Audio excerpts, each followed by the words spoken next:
Dear student, অংশীদারের আর একটা অঙ্ক সুদের হার বের করা নিয়ে অধিকাংশ ছেলেপেলে খুব ঝামেলায় পড়ে যায়।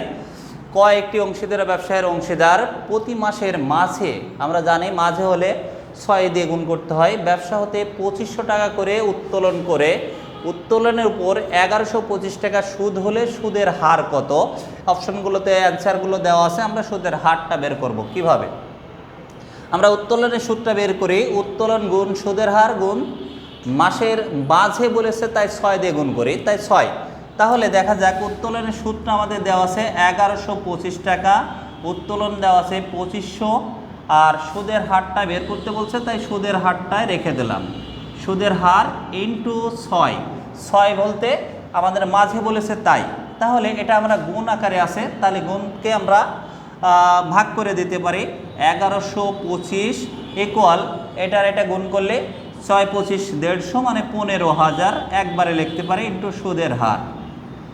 তাহলে আমরা এইটা সমান যদি এটা লিখতে পারি তাহলে এইটা সমানও এটা লিখতে পারি, তাহলে ইকুয়াল আমরা একবারে ভাগ করে দিই। সুদের হার ইকুয়াল এইটা উপরে যাবে আর এইটা নিচে যাবে, গুণ আকারে যেহেতু আছে। 1125 বাই 15,000, কী করে 15,000 হলো? 2500 ইন্টু 6 করলে 15,000 হয়। যেহেতু সুদের হার তাই গুণ আমরা 100 করব। তাহলে আমরা শূন্যগুলো কেটে নিই, এই 2 শূন্য কেটে দিলাম।